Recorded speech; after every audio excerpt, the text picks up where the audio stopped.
All right, good evening, everyone. I'd like to call this meeting to order. Welcome to the Monday, February 14th, 2022 meeting of the Falls Church City Council. We're delighted that you all are able to join us this evening. Is there an echo? Okay. Somebody has an open mic. All right, well, let's go ahead and if you'd be so kind, please rise and join me for the Pledge of Allegiance. To the flag of the United States of America, to the republic which stands, one nation, under God, indivisible, with liberty and justice for all. Madam Clerk, will you call roll, please? Yes, sir. Ms. Conley? Here. Mr. Duncan? Here virtually. Thank you. And we'll do that motion momentarily. Ms. Hardy? Here. Ms. Leon? Here. Ms. Shantz-Hiscott? Here. Mr. Snyder? Here. And Mayor Tarter. Here. And we now do be have good Mr. Duncan participating remotely, and so there's an electronic participation motion if anybody would like to entertain that. Mr. Mayor, I move that City Council approve electronic participation by Council Member Duncan in tonight's meeting for personal reasons pursuant to the City Council's policy on participation in meetings through electronic means as adopted by Resolution 2022-02. All right, Mr. Duncan, could you identify the location and the reason for your participation by electronic means? I'm on Geneva Road, Knoxville, Tennessee, here for the occasion of my father's 98th birthday. From all of us. Thank you. Thank you. All right, so we have a motion. Do we have a second? Second. All right, Madam Clerk, would you like to? Yes. Ms. Conley? Yes. Ms. Hardy? Yes. Ms. Leon? Yes. Ms. Shantz-Hiscott? Yes. Mr. Snyder? Yes. And Mayor Tarter. Yes, Motion carries. Thank you, Council. thank you. And let's move on to adoption of the meeting agenda. Mr. Mayor, I move adoption of the meeting agenda. All right, do we have a second? Second. Hiscott on the second. All in favor? Aye. Aye. Aye. Opposed? Abstentions? The ayes have it. Are there any oaths of office to administer, Madam Clerk? No, sir. Okay, well, let's keep on moving. How about now, let's move on to receipt of public comments, in particular, summary of written comments. Yes. Margaret Greer, who lives on West Annandale Road, wrote to oppose the proposed One City Center project. The Economic Development Authority wrote to support the proposed One City Center project. Alexandra Parent recently moved to Brook Drive just outside the city line and asked about the possibility of the city annexing the Hillwood-Mosby area of Fairfax County in pursuit of the city's equity goals. Wynn Singleton wrote with concern that the number of apartments already built and those in the planning phase would change the demographics of the city from owners to renters. The library board wrote in praise of library director Jenny Carroll, library staff, and the project manager Lionel Millard for their work on the library renovation and expansion project. And CACT members Andrew Olison and Jess Hegenbart wrote to follow up on the CACT's work session with City Council and asked that Council consider hiring a consultant to come up with a holistic plan for the city's pedestrian transportation facilities. Okay, thank you very much. Are there any members of the public here at tonight's hearing who'd like to make public comment? Seeing none, you are still available if necessary or desired to speak when a matter of interest to you might arise. So now that we've gone on with that, let's move on to the Citizens Advisory Committee on Transportation annual report. And I believe Mr. Gustafson is available. Dave, are you there? Yes, I am, Mr. Mayor. Thank you for having me. Sure. Well, thank you for joining us. We greatly appreciate you and the committee's fine work. Would you like to go ahead and give your annual report? Sure, absolutely. I will also just note that Jason Garman, our vice chair, and Jess Hagenbart, are one of our members, are also here. And Well, thank you. Thank you all for having us again. I know it wasn't too long ago that we were with you and city staff for a work session regarding many transportation issues. So I won't go over too much in depth, but just to hit a few high notes of what we've been up to and what we would like to work on this year. As far as the neighborhood traffic calming program, we are taking last year, the completion of Great Falls and Little Falls Street was much heralded in my neighborhood. So thank you again to council and to everyone on city staff who worked with that. We're also excited to see South Lee and South Oak proceeding, as well as the Greenway Downs program as well. Also, we've been interested in kind of taking some of the lessons learned from some of the recent neighborhood traffic calming NTC projects and figuring out if there are ways that we can add some more efficiency to the process. So we've been having some ongoing discussions about that over the last few months, and so we'll be touching on that again in the coming year.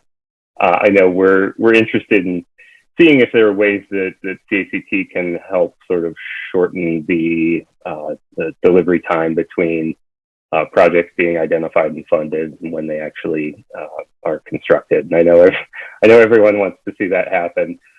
So we're going to see if there's anything that we can do as part of our efforts to help speed that along as far as NTC goes. One of the big themes that you'll hear from anyone involved with CACT is bike lanes. We're very excited about the Dual Trails project, the new bike bridge that we have, and we would just encourage council and staff to do whatever's possible to help sort of complete a safe grid, transportation grid that connects to the WNOD trail. And also for folks who want to move about the city not connected to the trail. We know that we have some great bicycle infrastructure in place right now, but we would like to see even more. And we know that that's in council's work plan. So we've identified some places where protected bike lanes are readily implementable. We know from Chief Gavin's presentation at last month's work session, she said a lot of the pedestrian and bicyclist injuries that we do have in the city are at some of the intersections with the WNOD. And of course, we would like to see that number go down to 0.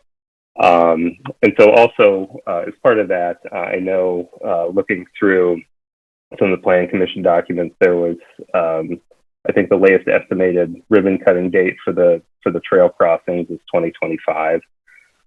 So anything that we can do in terms of staffing to help speed up the delivery of some of these projects, I think would be very welcome. Something else related to bike lanes, we also sent a letter from CACT. I know the ESC is also considering a similar measure or a similar letter to council with respect to investments in bike lanes and other micromobility infrastructure.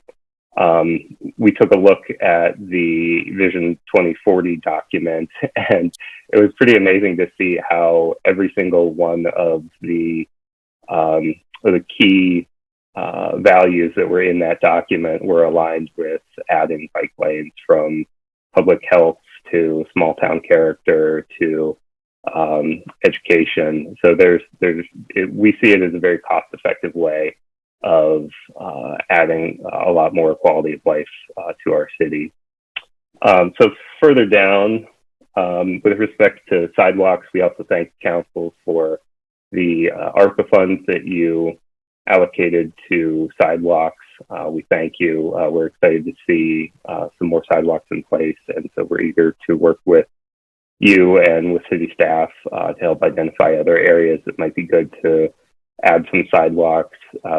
We also produced just ahead of budget season, we wanted to get our thoughts on paper of where some other areas that would be good to add some sidewalks and have sort of more connective places to some of our other infrastructure, including WNOD, and helping citizens and visitors kind of move about the city more safely to some of our key attractions, including the schools, and also planning for further population growth and some of the other developments that are going to be coming online in the future years. One other thing that we've been trying to do at CACT is also working across with some of the other boards and commissions and coordinating amongst other boards and commissions and their liaisons and staff members to find ways that if we know that someone else has another project coming down the pike, are there ways that we can kind of get a win-win-win out of some of these? The one that comes to mind is the Greening of Lincoln project. Just off the top of my head, there's traffic calming, there's stormwater improvements, there's tree canopy, there's accessibility improvements. So there's a lot of things to like about projects like that. Adding street trees can also have a traffic calming effect. It also reduce the heat island effect as well. And also just make it a more pleasant experience for pedestrians who don't have to walk in the sun during the sweltering Virginia summers. And also, we're going to be continuing to work with the Environmental Sustainability Council. We're planning another joint meeting with them that will focus on bike safety issues and also getting to school zones safely. That was a lot of the work that we did in 2021. Also, thank you to Councilmember Connolly for the group that she stood up to help improve the maps about getting to the schools across the city more safely. That was a big improvement, and whatever CACT can do to help further any sort of safe access to the schools. That's another one of our key areas that we would like to be paying attention to in 2022 and beyond. And then also, as you start to consider your budget, we know that you're taking a look at your staffing levels. And so from, if you saw the letter that was in the news press from Jess Hagenbart and Andrew Olison that touched on some of the staffing issues, I know many on CACT recommend or are in agreement with that in terms of making sure that we have the bodies in place to help move some of these projects to completion more quickly, be that in CPEDS or in DPW or in the police department as far as enforcement is concerned. And then something else I noticed in recent weeks was the US DOT has a $6 billion Safe Streets and Roads for All project that they're working on that is part of a US DOT National Roadway Safety Strategy. So we're going to be taking a look at that document more closely and what Secretary Buttigieg has been rolling out. There's some complete streets grants that are part of that. A lot of that has to do with kind of revisiting some of the ways that transportation has been planned and constructed in recent decades to make it safer and more accessible for all users of the streets, and especially taking a look at some of the roadway safety concerns, because we've all seen the tragic number of deaths and injuries that have been happening in recent years amid the pandemic, even though traffic levels are down. And, from what Chief Gavin was saying about seeing the number of accidents with pedestrians and bicyclists ticking up past year, we would love to work with you to do whatever we can to help see the numbers go back down, hopefully to zero. So those are just a few highlights. Also, one more thing is that we, if you scroll to the end, we have a list of the many other projects that CACT is keeping an eye on, from development to collaboration. And I know just from talking to other staff and council that there's just so many things happening, from development projects to things that are popping up in Fairfax County that we need to keep an eye on. And it's challenging with the number of folks that we have in place right now to kind of keep an eye on everything. And so whatever we can do to help with with your budget considerations as far as staff, and whether that involves more contractors or more full-time staff, we're happy to work with you on that. So that's all I have. I'm happy to take any questions, or if there are any other CACT members like to say anything. All right. Well, thank you so much. And again, it was great to meet with you all recently. And thank you for the great work you all do. It's certainly become, I think, one of the major issues of the city, both now and I think in the future. So we greatly appreciate that. We do have some questions and comments from council. The first is from Vice Mayor, or from Mary Beth Conley. Thanks, Steve. Thanks, Mayor Charter, and thank you for this report. I just have one quick question, and that is on your equity section. In April, you said you were talked about reviewing street names, buildings, streams, and other public places to look at the equity of those names. But you haven't taken that on yet, correct? That's correct. We know Fairfax has done that recently. I believe they had something, I don't have the exact name, but it was like the Confederate name group or something like that. That is something that's been kind of in the back of my mind. It's something that's come up a few times, but it's not been something that that we have focused on. But personally, I would be interested in working on that. And considering the school renaming and some of the other things that have happened, we figure it's probably a good idea to do the same as far as some of our other infrastructure is concerned. Commission to work on, the historical commission or others. So I'm wondering if that's something we can put on our retreat agenda to talk about as something that if council would like that done in the next year. But thank you for your report and for all the work that you're doing. Mr. Snyder. Thank you. Thank you, Mr. Mayor. With regard to Council Member Conley's question, I know the Historical Commission is already working on that. So I think the sort of partnership with CACT so that they don't duplicate the work of the Historical Commission might be a good idea. Also, and I do want to commend particularly Chair Gustafson and the committee. It is one of the most active, significant commissions that we have, and the amount of work and expertise is really, frankly, very much appreciated and irreplaceable. So thanks to each and every one of you. I know the issue of 20-mile-per-hour speed limit has come up, and I think there's been some discussion. What I understand is certainly no opposition to it, but you clearly need to combine the speed limit with enforcement. Is that generally the view that it would be supportive, but in connection with enforcement? Is that right? Yeah, I think we've had a lot of turnover on CACT. We're 6 of 7 members are new in 14 months, assuming we're back to full strength in the next month or two.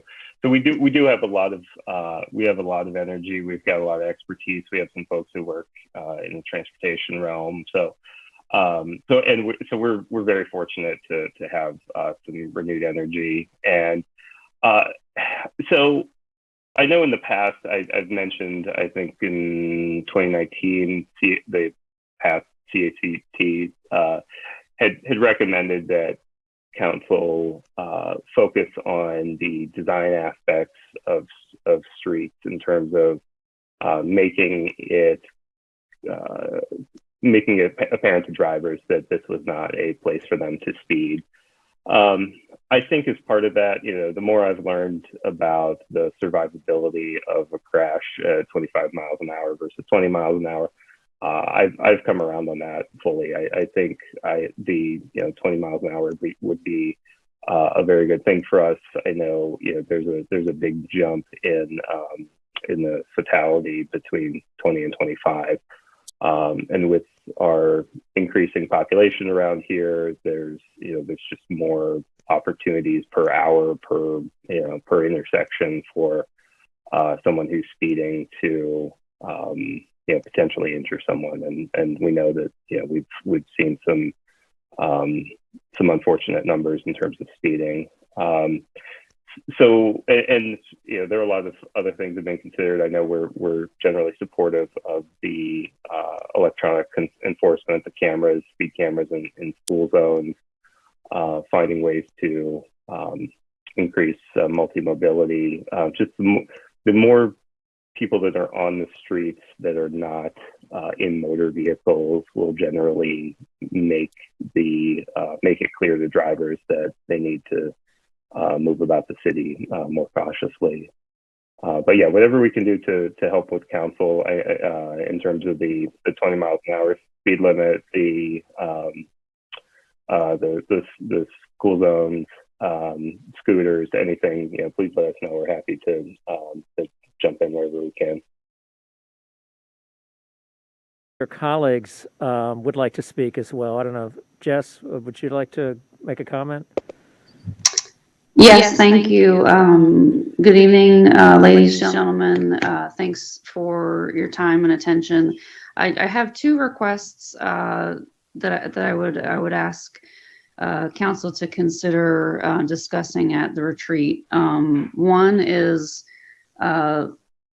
if we could do some kind of study on our police force and with regards to whether they are appropriately sized for our population, which has boomed, since whenever the last time a study was done. I'm not sure exactly when that is, but also in consideration of the amount of traffic that goes in and out of our city on a daily basis. I think it would be interesting to find out if we are rightly sized, because enforcement, there's only so much enforcement that I know that they're already extremely busy, and there's so much enforcement that they can do as it is. And I do understand that hiring has been challenging in the past. And anyway, second thing I would request that you consider discussing would be the letter that Andrew Olson and I wrote. And I really think that it would make a big impact if we could have a comprehensive look at the city that kind of takes in a lot of the different factors, versus right now it feels like a lot of things are just kind of piecemealed together as issues arise. And so anyway, I would appreciate it if you didn't get a chance to take a look at the letter. We do acknowledge that it would take a big investment, and we recognize that funding is not limited, or excuse me, is limited. But we do ask that you take a good look at that and see if something that you think is worth making a big investment to really bring the city out of the 50s and 60s. We're behind our neighbors. I'm sure everybody is aware that you drive through other areas close by and they've got bump outs and they've got comprehensive, complete streets. And anyway, so thank you for your time. Just like I said, I request that you take those two into consideration. Thank you. Ms. Hardy, then Ms. Leon. Great, thank you. I want to, is this on? Can't really hear. Thank you. I wanted to echo Mr. Snyder's comments. So thank you to the CACT. You guys are definitely one of our most active boards, and you guys produce really top-level work, so we appreciate it. I did have one request of you all and then a request for staff. So as we look at the year ahead, I think, and we discussed this at the work session when you last joined us in January, but on the roundabout, I think there's an opportunity to really increase awareness of what's planned at Maple and Annandale. And I think the CACT could probably help us with that education and awareness, just so that when we do move ahead with it, the community is not surprised. It's a very exotic and new thing, and it's going to feel scary, but I think it's probably a really good opportunity to talk about how, all the studies say that it points to increased pedestrian safety and how we can design it, and a really good opportunity to get more community input. So that's my one request of you all. A request of staff. So following kind of Jess's comments around all the recommendations, clearly the CACT has put in a lot of time and effort into a lot of their ideas. I would love to figure out how we can operationalize it, right? How do we turn these recommendations into actual work? And I think some of it will be on our agenda when we talk about it at the retreat. But there's a lot of good ideas and very little that I think I disagree with. And I think this council is going to be receptive to hearing what is it going to take to do some of these things? Is it more resources? Is it a consultant to do some of it? Is it more engineers? Where in staff do we need to kind of augment our resources to get a lot of this done? Because I think there's appetite to do all this and then some. So thank you again for putting this in front of us, and keep up the good work. All right, Ms. Leon? Thank you. Thank you, the CACT for Mayor and council, if I may interject just for a moment, we're working to adjust the microphones, but people are having trouble hearing in the room. And I think part of it is just the mask, and if you can get close to the microphones while we try to adjust, I'd appreciate it. Let me hug this mic. Is this better? Okay. Thank you. All right. Yes, thank you, CACT. I echo Ms. Hardy's comments on, I love all these ideas, and my mind immediately goes to operationalization. So, you know, a request for staff as we think about this retreat, for example, the recommendations for pedestrian safety improvement recommendations, they're unranked. I think it's important that we overlay staff's kind of thoughts on this from a prioritization perspective, that when we go into and have a discussion at the retreat around work plans and operationalization, that there's some perspective that we can get from you, you know, in terms of where those priorities are. It's hard to put numbers on things, but I think we're going to have to think about doing that. So that would be my one request with, as we think about heading into that this week. But these are great recommendations. All right. Looks like one of your colleagues has another comment. Actually, Mr. Duncan does as well. But why don't we go ahead and hear from Jason Garment? Hi, good evening. Thank you all for your time. I just wanted to build on Ms. Hardy's comments a little bit and kind of tie the roundabout discussion to some of the other broader pedestrian safety improvement discussions that we've been having. I think it's important for both staff and council to really take the roundabout, and I think the Park Avenue Great Street is another good example of this, of these major transportation projects and really using them as a catalyst for design change and for you know, getting out in front of, you know, building out the infrastructure for true multimodal transportation to the point that it's encouraging people to get out of their cars and not merely just meeting the minimum you know, typical standards for those designs. You know, I think there's a lot that a roundabout can be beyond you know, a typical design that really incorporates better bike and pedestrian infrastructure, you know, with pedestrian beacons to you know, to help people cross that might be a little bit leery of crossing when, you know, vehicles may not yield to them, and as well as protected bicycle facilities, you know, greater than what might be the minimum standard required, as a real show of commitment from the city to these multimodal transportation improvements, and these big ticket projects have the greatest opportunities to accomplish some of those goals.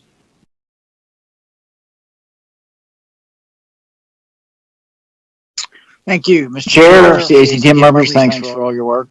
Whenever we're talking about economic development, either for a particular project or just generally, it strikes me that you all are at the cutting edge of an element of Falls Church that's critical to our success as a city, which is traffic. There are three kind of baskets of traffic. One is traffic from people who live here. We're trying to increase the number of people who live in the city and can walk, bike, or short hop, micro mobile themselves to businesses, restaurants, amenities, without putting more cars on the street. And we work hard on that, and that's good, and that's important. We should keep doing more. The second component is probably the sort of delivery economy that we've seen blossom during COVID, which generates, you know, a different kind of traffic than we've had. It's people who, they don't live here and they had no plans to come through here until somebody picked up their phone and ordered something. And, you know, in the design of buildings, you're already seeing it at One City Center, Founders Road 2. You know, we're beginning to incorporate delivery and pickup lanes and parking spots. And that along with more electric charging stations, I feel like, we need to do as much as we possibly can here and now. I mean, we can't predict the future, but it seems likely that element of traffic is not going to diminish even when we get back to something more like normal times. And third would be sort of the traditional just traffic, that comes through the city of Falls Church going from Tyson's to Bailey's or from McLean to Mosaic, and our need to capture a reasonable number of those vehicles that are going through. They are mostly cars, and get people to pull off and patronize our restaurants and movie theaters and so forth. And I don't really have a good answer when people ask the question, how many people are actually passing through the city of Falls Church, and therefore I don't really have anything other than a back of the envelope, a finger to the wind when we debate, the size of a parking garage in city center. I mean, let's knock a floor off. Well, okay, what happens if we knock a floor off? Does that cut down our ability to capture traffic that is going through town and get it to park and, in fact, walk around to our entire city center? Anyway, I'm hopeful. I've always enjoyed listening to your meetings and hearing you all discuss this, and I'm hopeful we can discuss that particular element even more, because I would like to see, us 25 years from now have parking garages that are right-sized for whatever the economy is at that point. That's a really hard thing to do, but with so many members of the CACT having such commitment and some of them professional expertise, I do look forward to hearing what you all have to say and think about that. All right, thank you.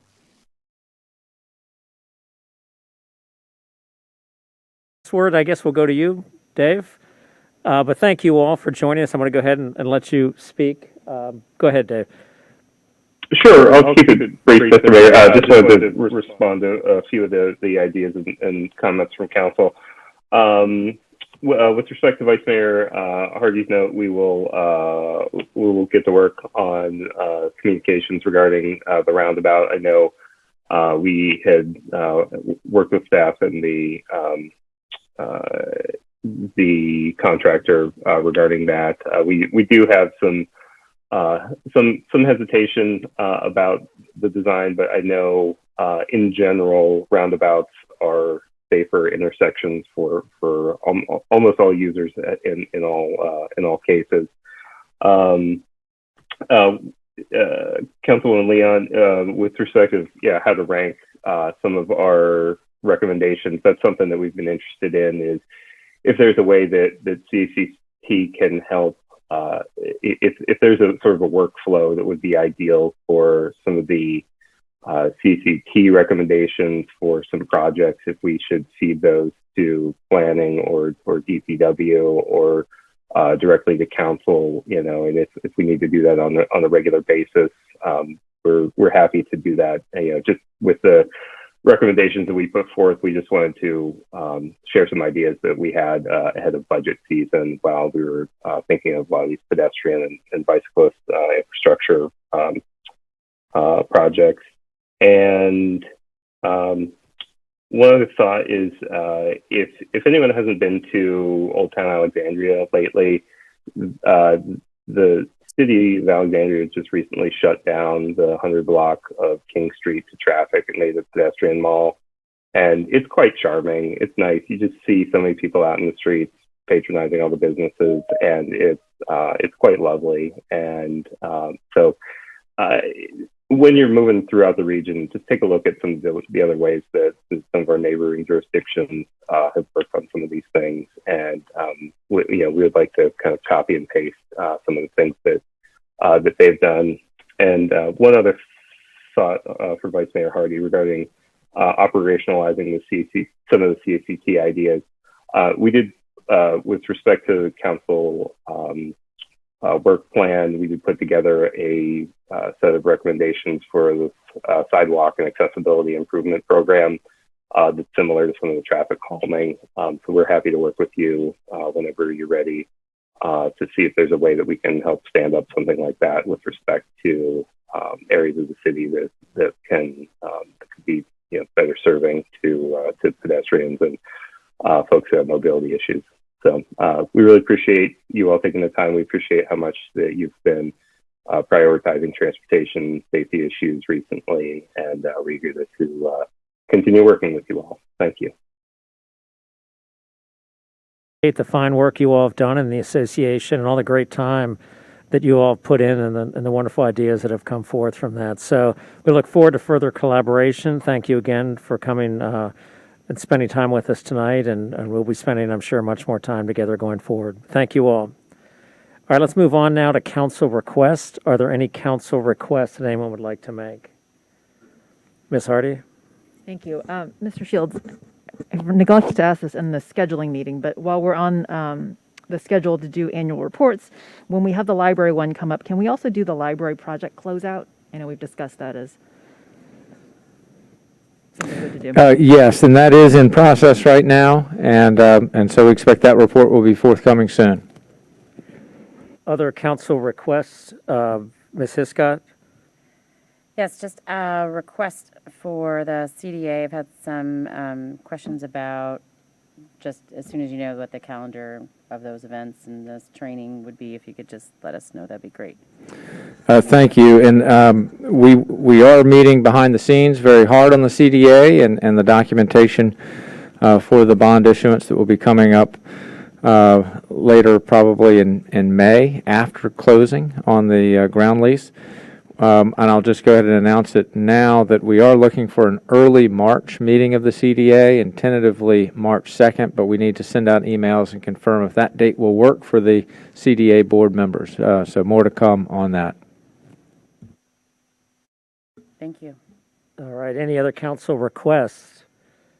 If not, let's move on to the report of the city manager. Mr. Shields? Thank you, Mayor Charter, members of council. If I could also, just to piggyback on the conversation of just a moment ago with the report from the CACT, and thank Jeff Sykes, who is our staff lead for the CACT, and Jeff is joined with DPW staff and public safety staff in supporting the work of the CACT. And just as we do have the discussion about operationalizing these CACT goals and objectives, we are, it's a very exciting time in the city as we briefed the council just about a month ago about all the transportation projects that are imminent, that we have grant funding for and are in engineering and will start construction soon. It is a breathtaking list of projects, and we're very excited to be at the city when there's such great alignment between the CACT, really starting with the city council and setting direction on improving safety and walkability in the city, and then the fact that there is money now to be able to implement that through the NVTA and other grant sources. So it is an exciting time. We look forward to the council on continuing that progress. A couple things to note. I will start with just an update for the city council. The city council heard just 2 weeks ago from residents of the Fields on problems that they are having and have been having for some time with respect to conditions in the apartment units. Since that city council meeting, we have engaged with top management of Kettler, and I want to thank the mayor for helping with setting some of those connections. And we've been since then receiving weekly updates on actions that are being taken. We had a phone call today with top management, which also was a listing of concrete steps that Kettler is taking to address the concerns. We'll get a written follow-up on that meeting, and I'll share that with the City Council. Kettler has indicated that their intention is to have the major interventions that they're doing right now finished by the end of the month. So one of the things we're doing just is touching base with residents to see what they're experiencing and to confirm this progress. We also anticipate that the Housing Commission will have a meeting at a time, a date not yet set, but within the near future, just to hear from residents in terms of what they're experiencing. So I wanted to share that information with the council and with the community in light of the very concerning comments that we have been receiving and that the council received directly at your last meeting. A second thing to provide an update on, the Broaden, Washington project, which is being carried out by Insight. They are working through their site plan approval process. The Planning Commission has taken action on the site plan, and it is going through its final administrative approvals right now. We do anticipate that, out on the street, people will start to see action and work happening at the intersection of Broaden, Washington. A key area of concern and interest of the City Council, the approval of this project, and that staff has been working very diligently since that time, is just maintaining good commercial access to the businesses that are in that immediate area during the construction period. There's no question that construction period is going to be disruptive. It's going to be difficult for those businesses, and we'll do everything we can to mitigate those adverse impacts and are holding Insight accountable for mitigating those impacts as well. So one thing that I can announce is that City staff has been working with Kaiser, and the EDA and the EDC have also been very interested in having Kaiser open up its garage more nights a week.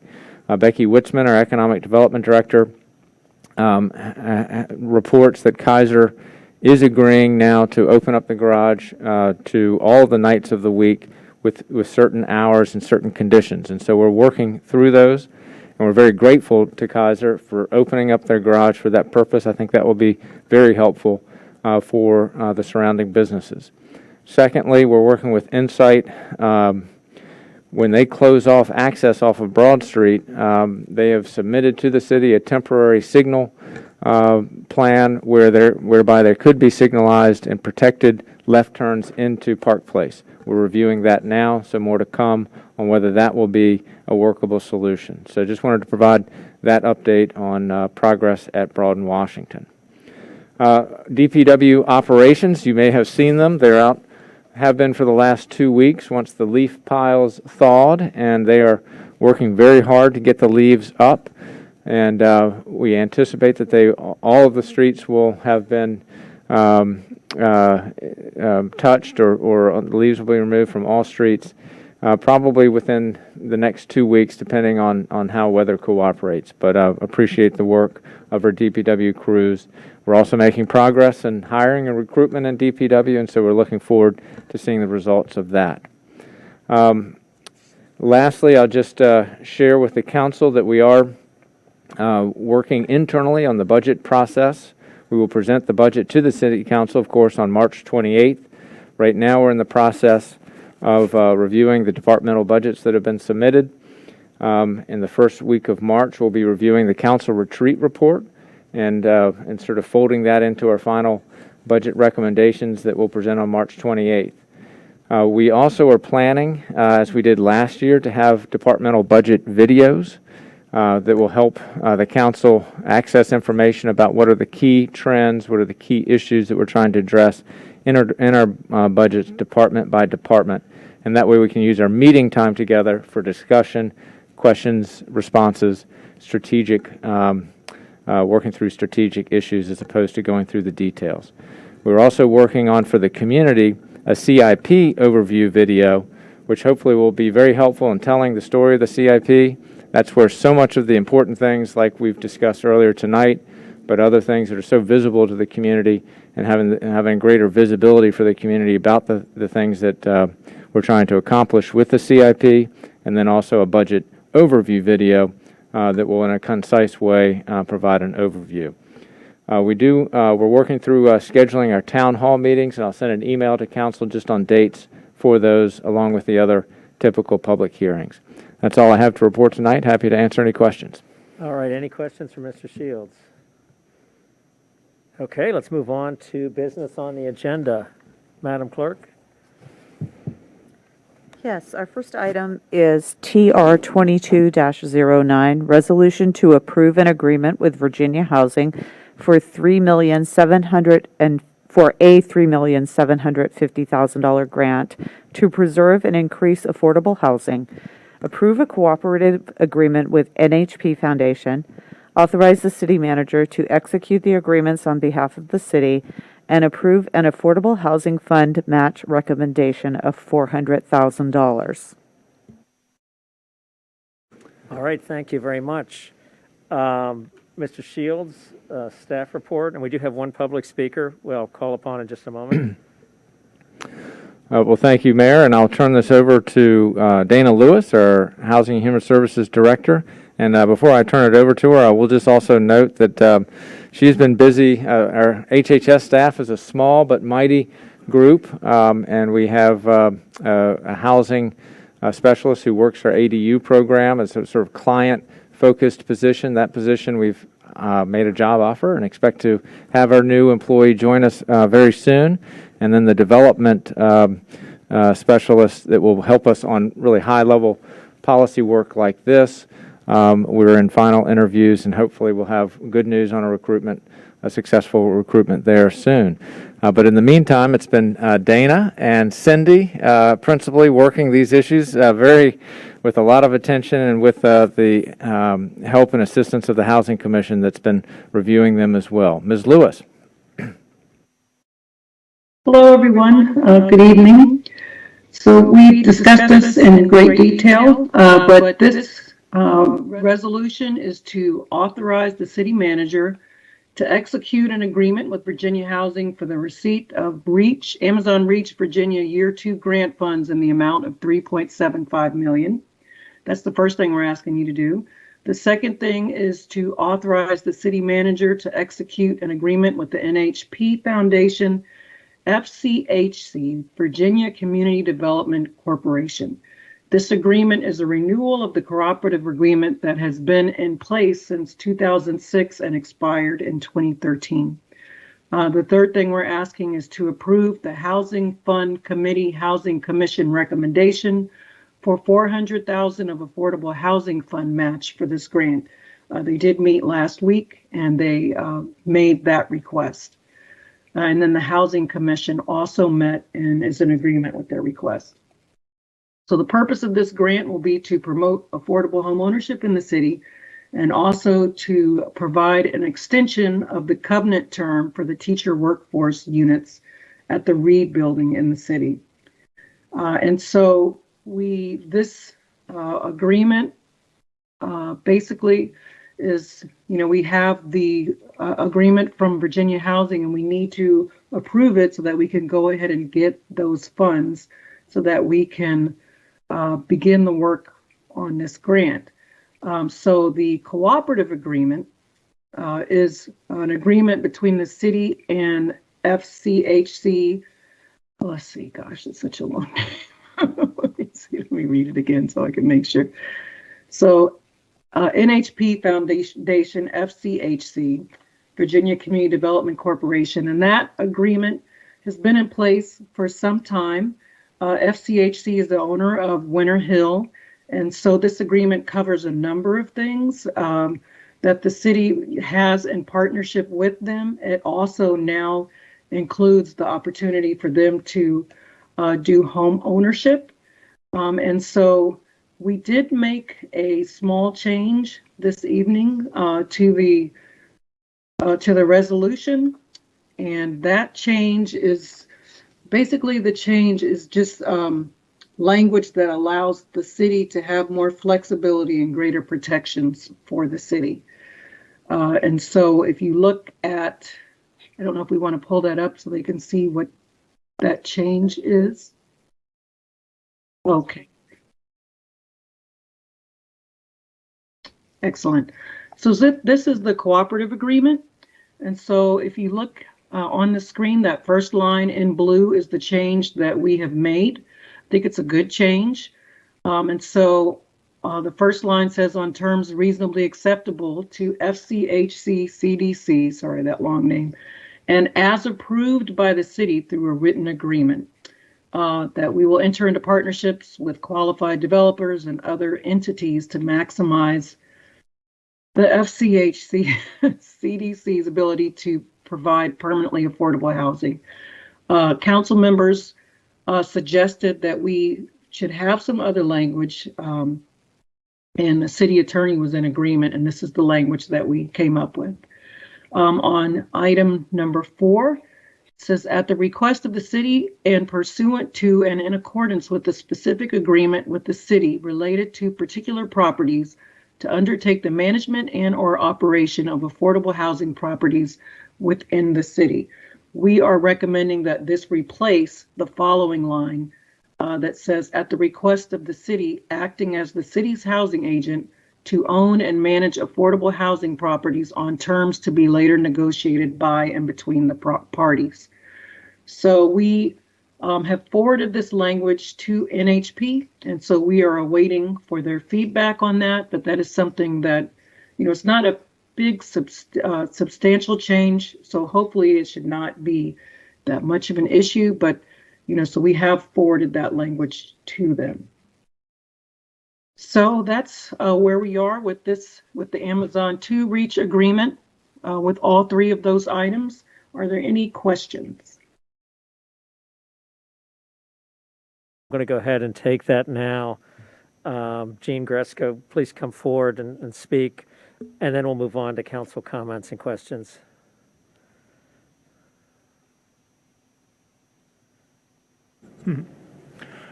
Thank you. Yes, my name's Gene Gresco. I'm at 120 North Fairfax Street. And I want to comment just on this TR 22-09. I realize that this is just the first step, namely to get the funds and then allocate, our city funds associated with it, and then this agreement that Dana had been talking about. But I'm just interested, and maybe that's going to be part and parcel of once the funds are allocated, and getting the staff that Dana had talked about, is just trying to walk myself through how the program would work. There's a lot of moving parts, a lot of participants in terms of the city, NHP, the realtor, potentially first-time home buyers, life cycle of shared equity. So I think I'm just asking for, since I didn't see it in any of the documents, of how it would actually work. And especially since it looks like there's a very short time window, year and a half maybe, to get this all done. So it's just a request to the council in the next steps as you go forward of just taking an example and just seeing how it would work, full life cycle to the shared equity to replenish the funds and keep this thing going, which I think is excellent for the city to have those funds keep generating down the line. So it's just an observation and a request, and I appreciate your time. Thank you. Thank you. Thank you for yours. Any other public comment? Seeing none, the matter is closed to the public. Let me just ask as a housekeeping matter, Madam Clerk, did you call all three items or just the first item? I just called the first item. I think we're talking about all three. Why don't you call the other two as well, just so they're all formally on the table? Is it 2 or 3? The third item is conveying. Oh, you're right. Sorry, but why don't you call the second item? Okay, sure. Yes. TR 22-10, resolution to approve an agreement with Virginia Housing for $3,750,000 for year 3 to 5 Amazon Reach Virginia funding, and approve an affordable housing fund match recommendation of $100,000 and authorize the city manager to execute the same. All right, thank you. So let's move on now to questions and comments from council. Ms. Leon. Thank you, Dana. The question I have is on definition of terms. I just noticed, can you guys hear me? Sorry. Is this better? Okay. On definition of terms, the Urban Land Institute defines workforce affordable housing starting at 60%. So I noticed that we're citing 80%. So where is the 80% coming from? Is our city policy higher than the definition Urban Land Institute is using? We use the terms from Virginia Housing, and our home ownership program is from 80 to 100. So those are the terms that Virginia Housing uses. So we got that from them. Got it. There's no appetite for Virginia Housing to go down to 60%? I think it would be difficult for home ownership. For rental, yes, but we were one of the only projects doing home ownership. And so, I mean, as I said, we got those numbers from them. Let me just re-ask. For workforce affordable housing, is Virginia Housing comfortable with 60%, or are they mandating 80% as the floor for workforce? I would have to talk with them about that because we didn't propose 60%. Okay. I can certainly bring that up. Okay. Just as an FYI, Urban Land Institute sets it as 60%. And we have reference to that, and I'm just trying to understand. I want us to be really clear as to where we're sourcing the 80%. That's all. If it's something that we want, and if we can get to 60, and Virginia Housing has that flex, without causing too much regression on the conversations and instability in the conversations, just asking that. Because it'd be great to get 60%. All right, thank you. So it sounds like the audience cannot hear us, which is a problem. So we need to get that resolved in some fashion. This is a public hearing. I don't know who would be the person to do that, but let's see if we can be working on that. I'm working on it with IT and FCC TV. All the staff are clear. It seems to be the microphones from Dia. So while we're working on the mix, I just would remind people they're unidirectional. So if you turn your head, it won't pick it up. So if you could just be tolerant, counsel, and speak as close and directional to the mic while we work that, I'd appreciate it. Okay, let's try to get this resolved in the very near future, and hopefully at further future hearings we don't have these issues. Again, this is a public hearing, and so the public needs to be able to hear the business we're conducting. Mr. Snyder? Yeah, just two questions. TR 22-09 and TR 22-10, are those for two different years? So we're talking about two separate projects or the same one? They're two separate projects. Okay. And I noticed that we put aside $400,000 for TR 22-09, but $100,000 for TR 22-10. Is there any reason why we needed to put down the $400,000 as opposed to the $100,000 for the other project? Well, there wasn't a specific, Virginia Housing, you would definitely get ranked higher if you provide match, but there was not a specific number that was provided to us as far as how much match we had to give. So we did these projects at different times. So the first project, at that time, we felt like 400,000 would be a good match since it's two projects and not just one. We have the homeownership program and also the covenant extension. So, I think our thought was that we needed to put forth a greater match for that piece. And then the second project came, almost a year later, and at that time, we did not have as many funds in the Affordable Housing Fund. After we used this $100,000 for the Amazon 3 project, I think we will only have $100,000 left in the Affordable Housing Fund. So that kind of explains it. If I could supplement Ms. Lewis's answers, also with the homeownership, we knew that we needed an additional capacity in order to get towards our 18 targeted number of units just because of the homeownership price. And also with year 3, council had appropriated ARPA money, so year 3 actually has more on to the table than the 100,000 because it also includes the 1.9 ARPA affordable housing money. So kind of looking at the sequencing of when all the resources came together is partly the difference between the two affordable housing matches. Okay, so as I understand, TR... I can't hear. Yeah, do you have your microphone, Snyder? I'm sorry. Yeah, so just to summarize what I'm hearing, TR 22-09 needed the additional money because we were doing several things with that, where TR 22-10 was not several, but just one thing. And so consequently, that's the smaller number, which I guess was supplemented by ARPA Correct. funds. Okay, got it. Thank you very much. Okay, other comments or questions? Ms. Hardy? Great, thank you. Can you all hear me okay?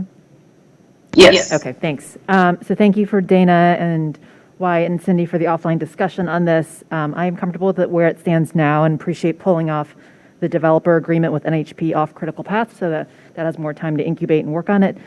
Two comments.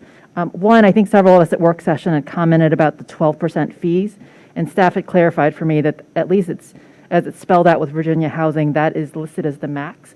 And so that said, when we do have negotiations with NHP, let's make sure we note that that is the max, just because that is the top limit of what Virginia Housing accepts doesn't mean that's where we will end up. And if you need council support on that, I'm sure my colleagues will agree. Second, I agree with Mr. Gresko and appreciate the comments he made around, let's get into the specifics. When we actually get into the details with NHP, I think we need to, number one, talk about lessons learned from previous ownership programs we've had, and then second, actually get into the really nitty-gritty of the shared equity model. It's really exciting, but it's also really important we get it right, and I think walking through the details would be beneficial both for council as well as the public, because it is a really exciting program that we're embarking on. But thank you for all the work on this, and I think I'm ready to support it right now. Okay, other comments, or should we move to a vote? Do we have a motion? Council, I move to adopt TR 22-09 Okay. Excuse me? as amended. Ended. Okay. Do we have a second? Second. All right, so Ms. Leon on the second. Madam Clerk? Ms. Conley? Yes. Mr. Duncan? Yes. We just lost Went down. Cindy. We just lost Well. our remote meeting. Hello? Can you hear me?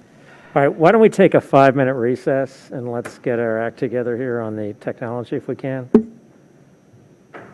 So I don't even know, let's see, it's 8:31. Why don't we at least start with a 5-minute recess to 8:36 to try to get our screen back working and our volume up a little bit. We'll reconvene at 8:36. I can hear you guys. Can you not hear me? Hey, Teams meeting.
Sound coming through on the television better than here? Yeah. If I'm watching at home. Hey, Dana, were you hearing Wyatt's test on the audio mic? No, I heard other people.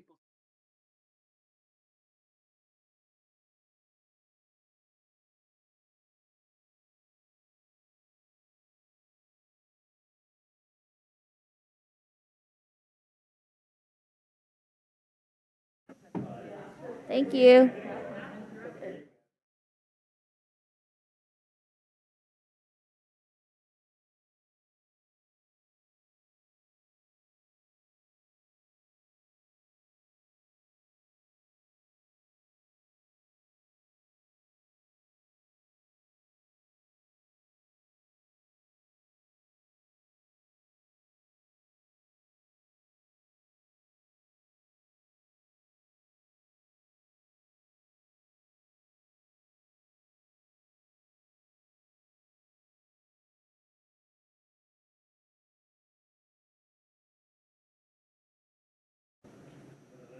If that's the case, I'm happy to go home and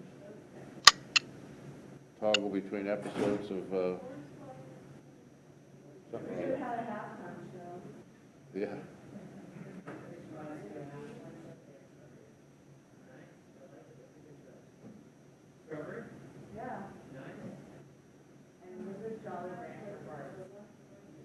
Ooh.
All right.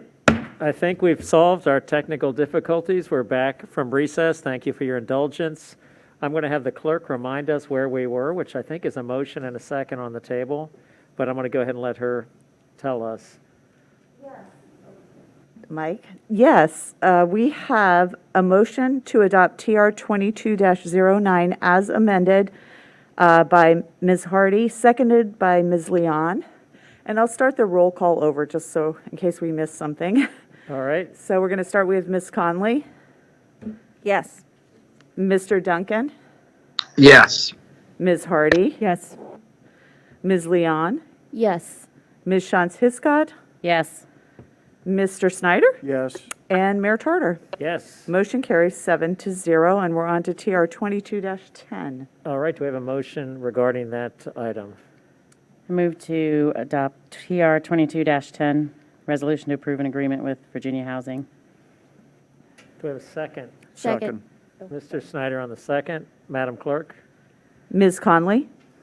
Yes. Mr. Duncan. Yes. Ms. Hardy. Yes. Ms. Leon. Yes. Ms. Shantz Hiscott. Yes. Mr. Snyder. Yes. And Mayor Tarter. Yes. Motion carries 7-0. Thank you. Thank you. Will you call the next item, please? Sure. We are on to TO 22-02, ordinance to approve conveyance of Phase 1 of the 9.78 acre high school economic development parcel to the Falls Church Economic Development Authority in order that the property conveyances contemplated in the comprehensive agreement can be implemented. All right. Thank you very much. Before we get on to that, I'd like the record to reflect that the city clerk has made some excellent cupcakes for all of us. So thank you to her, and happy Valentine's Day to everyone. I know that Council Chambers was, I think, voted most romantic place in Northern Virginia. So Anyway, we appreciate you all spending time with us this evening. Mr. Shields? Mr. Mayor, I'm going to go ahead and handle this item. This is the first step in approving the conveyance to the EDA of the property for economic development at the West End.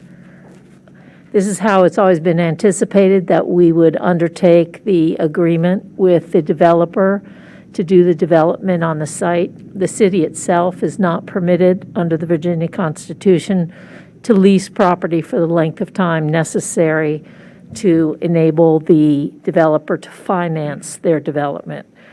Therefore, the city will convey the property to the Economic Development Authority, who can enter into a long-term lease, and the EDA will hold the property and enter into the leases and carry out the agreement, the comprehensive agreement terms with the developer. It should be really a one-time issue for the closing, and then there should not be much for the EDA to do. So this first step is to schedule a public hearing for March 14th, advertise the same according to law, and refer this matter to the Planning Commission. They have a meeting on Wednesday evening at which they will consider their recommendation, which is required under the charter, as to whether to approve the conveyance of city property. So if you have any questions, this has always been contemplated under the comprehensive agreement, but if you have any questions, I'm happy to answer them. All right, are there any questions or comments? Mr. Snyder? Yes, just to make clear for the record, there's no change in the payment schedule or payment stream, is that right? That's correct. And the documents will provide that the payments will come to the city under the leases with the EDA. And if there's an issue in the future involving litigation, will the city council be in charge of making that decision? The city council will have to work with the EDA to do that, but it would depend what the matter is. If the matter's a comprehensive, if the matter is something to do with the CDA, that'll be the city council. If the matter is enforcement of lease terms, the EDA would need to be a party, and the city would certainly have the ability to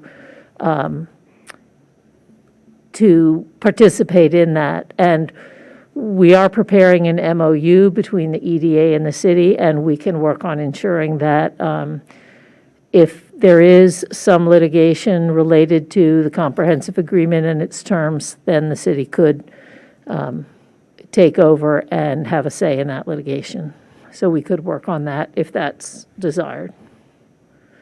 Okay, and that would be available to us before the final vote on this? Yes, that will come to you with the final vote. Okay, thank you very much. Sure. Other questions or comments about the conveyance? Again, just to sort of follow up a little bit on that. So there'll be an MOU which will essentially set forth the terms of the arrangement, even though the city is conveying to the EDA because it's required by law. The city would regain or retain control in many ways, or in all ways, essentially, over the nature of the property and, sort of all things relating to the property and as related to the ground lease. That's correct. To a great extent, those terms are going to be set. The comprehensive agreement is entered into, the ground lease form is set, and those documents will govern how the property is handled. All right. Any other comments? Any comments from the public? Seeing none, the matter is closed to the public. Is there a motion regarding this matter? Move to approve TO 22-02, ordinance to approve conveyance of Phase 1 of the 9.7 acre high school. Do we have a second? Excuse me, there actually is a proposed motion. This is first reading.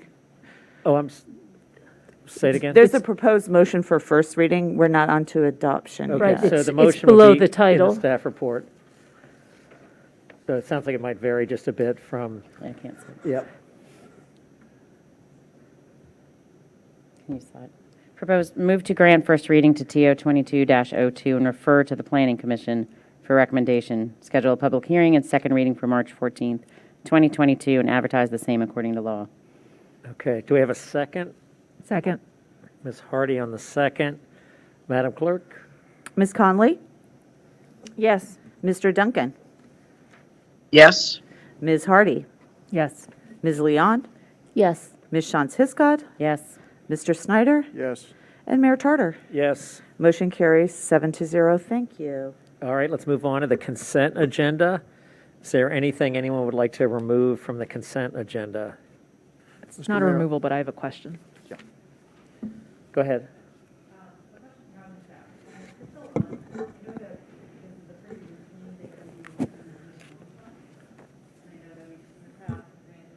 Can't hear whoever's speaking. Is your mic on? Sorry, Oh, trying sorry. again. Trying again, sorry. So for the CDBG and home funds, I have no concerns with granting the requested ones. I know they're pretty customary for us, and we've done these in the past, and Winter Hill and Homestretch have been previous recipients. Going forward, as we look at rehabbing, for example, the Virginia Village units that we have, would they be eligible for either of these fund categories if we applied for grants, or could we do it since they're city-owned properties?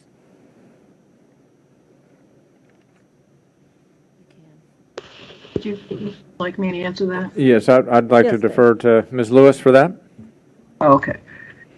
Yes, the Virginia Village property would definitely be an eligible project. We've already even mentioned that, as a potential project in the future.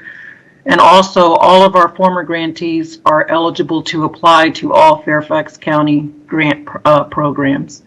So, they could apply through several grant processes that Fairfax County has, including their community funding pool, CDBG grants, all of that. So all of that is an option. Okay, well, that's definitely keep in mind for the next cycles, and thank you. Any You're other welcome. questions? Mr. Snyder? Yeah, I have a question about consent item number 4. Could you just briefly explain for the public what we're doing and why we're doing it? Yes, so what we're doing is putting in the gateway signage package, which was approved by the EDA and which the council was briefed on. Some of those are in the county. They're on the gateways, and so it's actually VDOT right-of-way. And so VDOT has some agreements that we need to sign in order to be able to place those signs. So that's the here and now.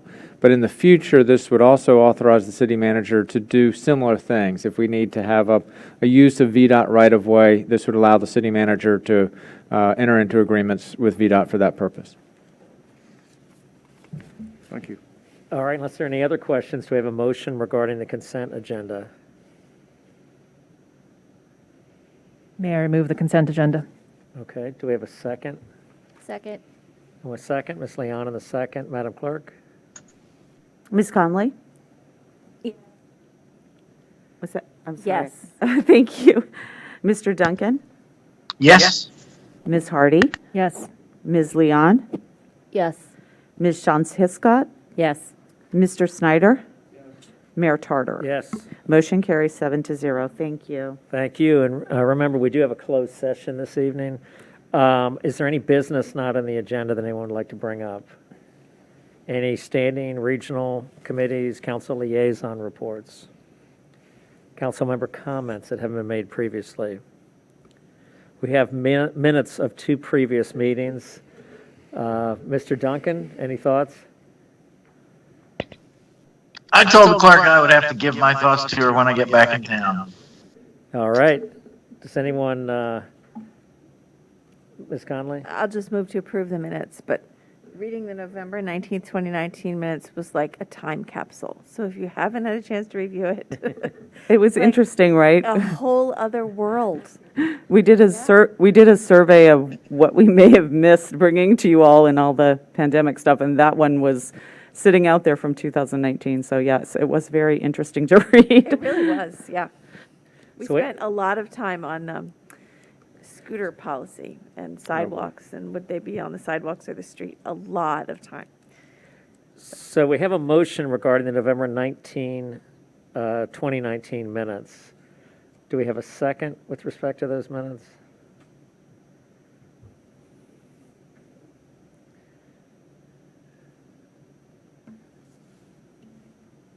Anyone?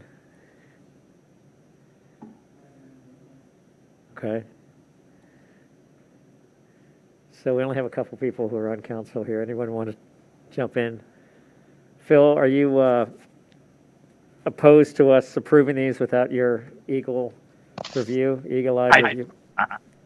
I'm not opposed to it. I just generally don't make a motion or a second if I just haven't had a chance to act upon something. But Sure. if the nature of the approval is pending, editorial corrections as necessary, then I guess I can either move or second, whichever is required.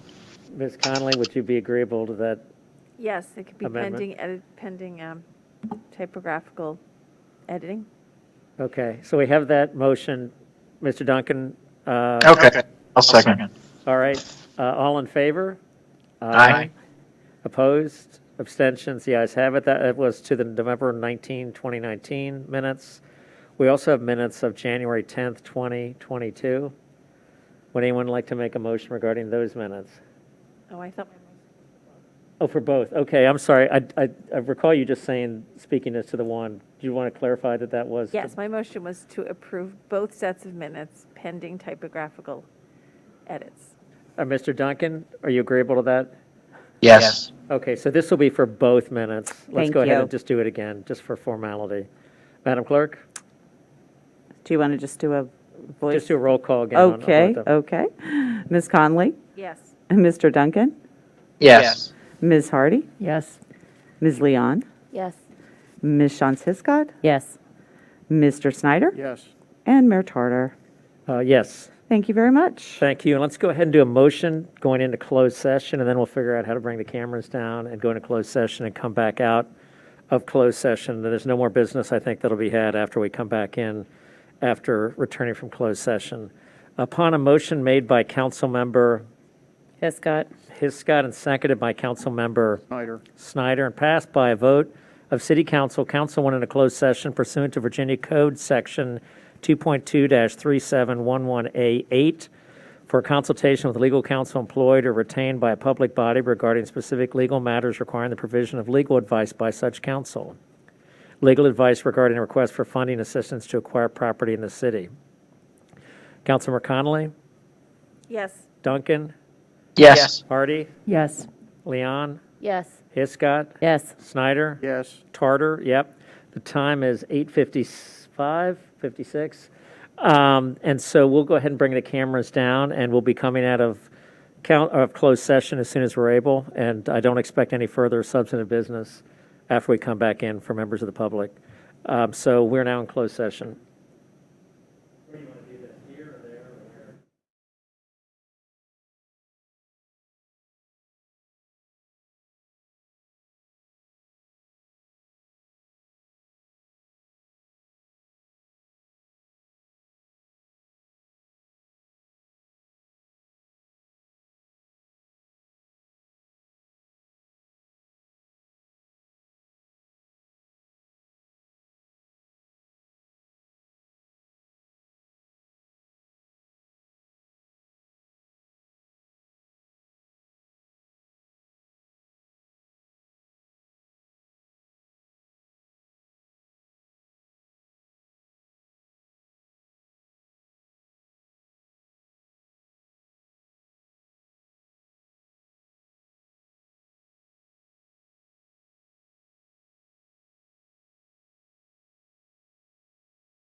you.